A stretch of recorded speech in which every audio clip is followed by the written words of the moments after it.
Hey, this is Rich over at TVP Live with another quick tips tutorials brought to you by Adobe Photoshop Elements Custom Tutorials Group. And let's jump right in with today's poster. I want us to know how to recreate this glass sphere, except turn it around, reverse its direction so that the tree is on the left.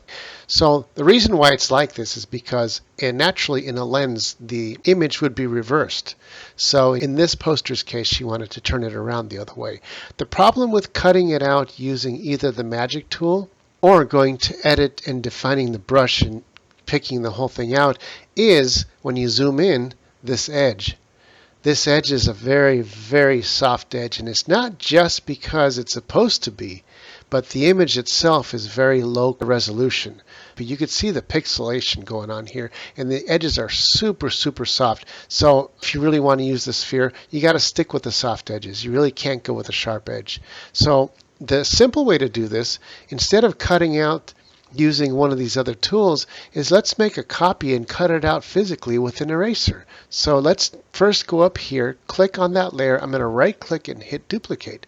So now we got two layers. I'm going to turn off the back layer. Then I'm going to take the top layer and make it 50% opacity. I'll change that from 100 to 50.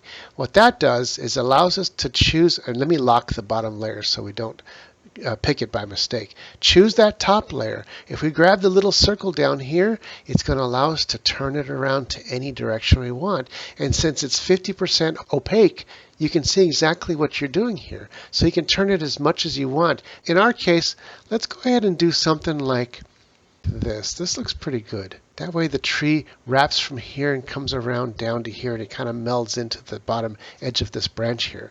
So I like that. Now, the only difference is when I toggle this back and forth, watch the original circle and watch the new circle. Because the original circle wasn't a true circle, it's a little bit oblong, kind of an oval. When I toggle this, you're going to see they're in two different places. See that? It's jumping up and down. Another way to see that is if I grab it and I move it around, you can see that those circles don't match. So if you try to visualize this and match those circles as best as possible, I'm going in a circle like this until I find the right sweet spot.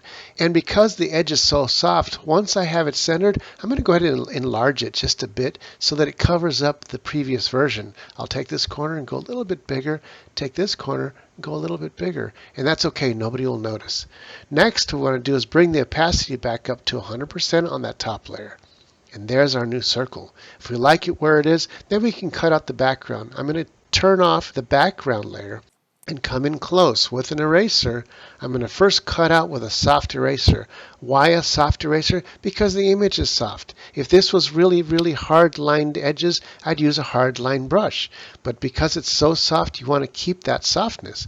I'm going to go ahead and pick a brush that's a little bigger than this, maybe a 40-point soft brush. See, when I hit the brushes here, I can go from hard brushes to soft brushes.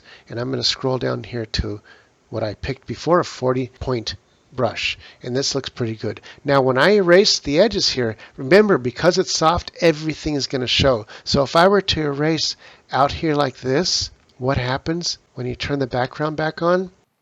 Part of the blue sky from our image on top is showing through, so we can't do it that way. What we have to do in our case is cut into the image a little bit down here. So see, I'm actually getting rid of some of the original image to be able to get rid of the fuzz or soft edges.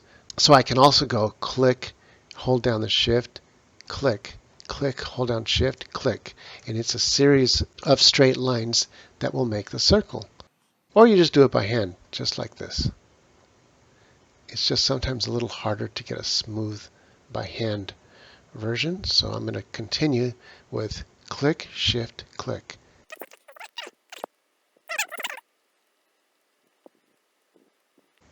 Now when we get to where we met up in the very beginning, we just shift, click, shift, and that's it. Now we can get rid of everything else on the outside. I'll turn off the background layer and grab the polygon tool. And down here you have two choices, which is a lasso tool, which allows you to draw anything by hand like that, or the polygon tool, which is a series of a bunch of straight lines that connect at the end. I'm going to do that. I'll start at the top here, and I'll go boom, like that, click, click, and it's just a series of straight lines. Make sure you get it right in between where you erased, and don't touch the inside or the outside, because we're going to get rid of the outside portion when we're done here. And now that I come over to where I started, I'm going to double click. That closes the whole polygon, leaving us the marching ants. When I zoom out, you can see exactly what's there. So now what we want to do is delete everything beyond the circle on the outside of that marching ants. So I'll click in the middle, right click, and choose select inverse. This will select everything but the circle in the middle.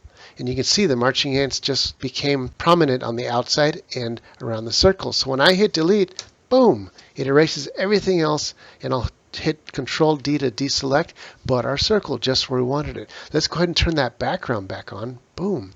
And there is our new circle. And one thing to note is that because the circle had part of its photograph beyond the edges of this picture, you can see the bounding boxes are beyond. So what we have to do is purge the picture by choosing the cropping tool, and then we can go ahead and crop the same image, the same size, the full image, and I'll hit OK. And now, when we choose the picture, the bounding boxes are now just around the sphere. Now I can toggle this on and off, and you can see exactly where it's at. You can move it around, and then you can also, if you really want, you can turn it around and reposition it to any position you want. And that's what's nice about having a separate layer when you're using Photoshop Elements. So let's go ahead and put that right around there.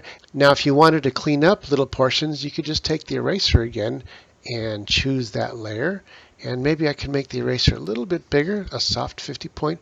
See right here I can see a little bit of the darkness, and I do Shift, click, and that will tighten up those little portions that you can see from the previous picture. The different angle had a darkness to it on the edge, and that really softens it up. You can see it getting softer all the way through that portion. Down here and around this side, it doesn't need it because everything's dark, so it looks good. Well, that's it for this tutorial. This is Rich, calling it quits, saying over and out.